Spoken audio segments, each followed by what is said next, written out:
Hi, everybody. Dr. Patricia Coughlin here.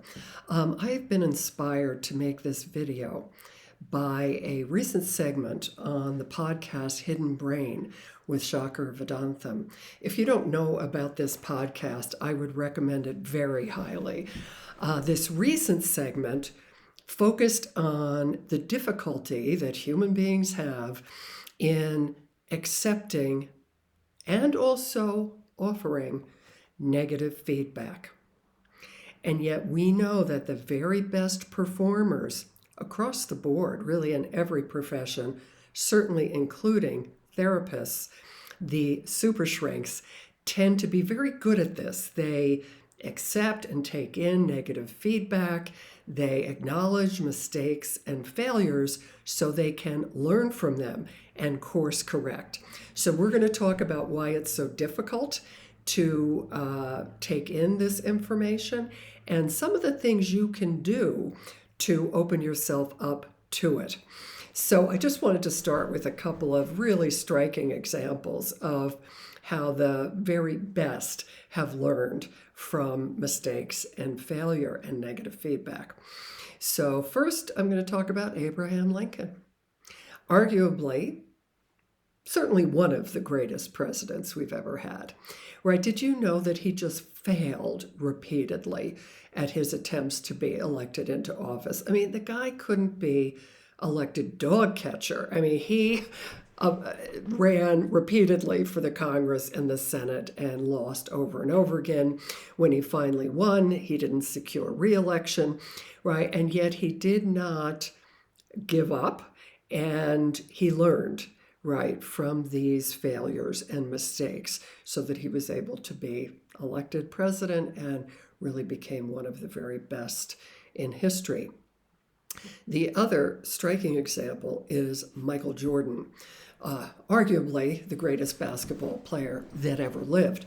Did you know that he was cut from his high school basketball team? And after locking himself in his room and crying for 24 hours, he picked himself up, he took in the negative feedback, he learned from it, and obviously turned that into success. So what enables these people and us, right, to open up to this? And again, what makes it so difficult? So it looks like when people refuse, right, to accept negative feedback, they get defensive. They blame the person giving it. They might just minimize and dismiss it. It is because they're taking it personally and their ego is involved. So this is a real obstacle to learning from this negative feedback. So if you're going to make that be about your ego, then you're going to have a lot of trouble taking in and learning from negative feedback. So what's the shift that you can make? The crucial shift here is to be up to something that's bigger than you. I often say to my trainees, you got to get over yourself. I mean, this isn't about you. So when I'm giving feedback, it's really about understanding and helping the patient and you getting a whole lot better at being able to do that. It's not really about you and you just feeling good about yourself and what a terrific therapist you are. Again, this also relates to when we look at self-assessment. The very best therapists, when we actually look at their outcomes, tend to rate themselves as good but not great, right? With lots of room to keep learning and growing.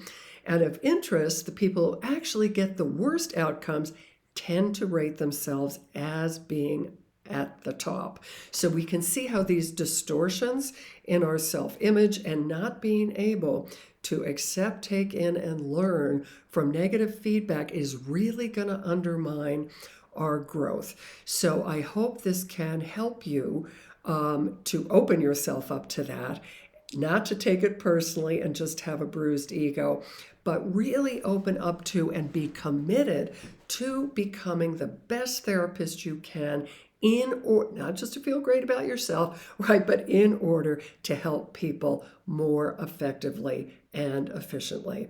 And again, if you aren't familiar with hidden brain and chakra vedantam, I would highly recommend that you find and download that podcast. So we'll see you soon. Bye-bye.